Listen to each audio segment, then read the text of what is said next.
Ayun na, makakaalis na ako. Oh, Mingming, ito na yung pagkain nyo. Oh. Ayun na. Dideliver po yung pagkain ng aking pusa. Darling ko. Oh, diba? Picture ko yan ng 2005. Nag-aral po ako ng cosmetology. Ang social, no? Kala mo yung ako tapos ng college. Kaso nung nag-aaral ako ng panahon na yan, ano yan, hindi ko po napuntahan, hindi ko na-attenan lahat yung kung ano yung tinuturo. Kasi nung panahon na yun, busy po ako sa mga pagbibigay ng mga gamit sa tao. Kasi nananahi yung mga ate ko ng bago. Mga ase ko sana.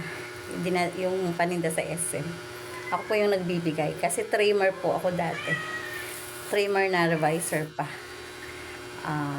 Revisor na ano pa, nagkakabit ng mga slider. Kaso hindi ko siya tinaloy.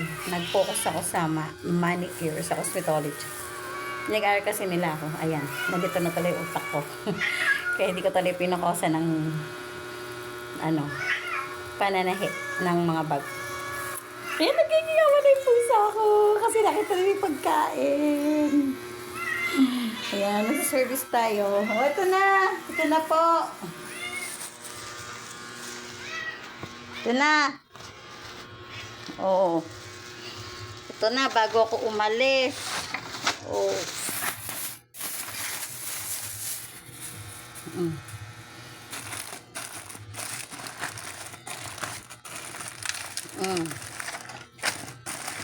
Hindi, iwan ko na lang kung ganyan yan. Kasi, tika, gutom talaga. Wait lang. 1 kilo ho yan. Tagal na nilang uubusin. Pag ganito yung pinapakain sa pusa, yung tae nila, promise. Amoy siyang tae ng baboy. Hindi siya malansa. Tapos laging tibig. Sila po yung halika dito, Ming. Halika dito, kain na. Sila po yung bantay ko sa bahay. Pag nandito ako sa, nandyan ako sa Batangas. Kailangan po natin ng pusa. Kasi pag walang bantay sa bahay, yung mga daga, ipis, ahas, ayan. Sila yung bantay natin habang tayo wala. Kasi marami po kaming tambak dito.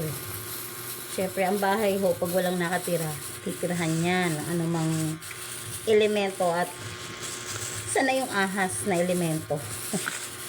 Yan. Kain na sila. O, diba? Kanina pa sila nangangalabit, nagningiyaw. Gutom na sila. O.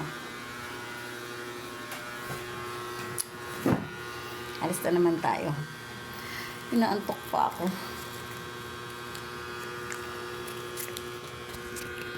Pero kailangan natin mag-work para magpadala ng pera mamaya sa Batangas. Uuwi ho ako. Baka Monday na ng gabi. Kaya yung sa servicean ko dyan. Martes na. Okay. Bye-bye.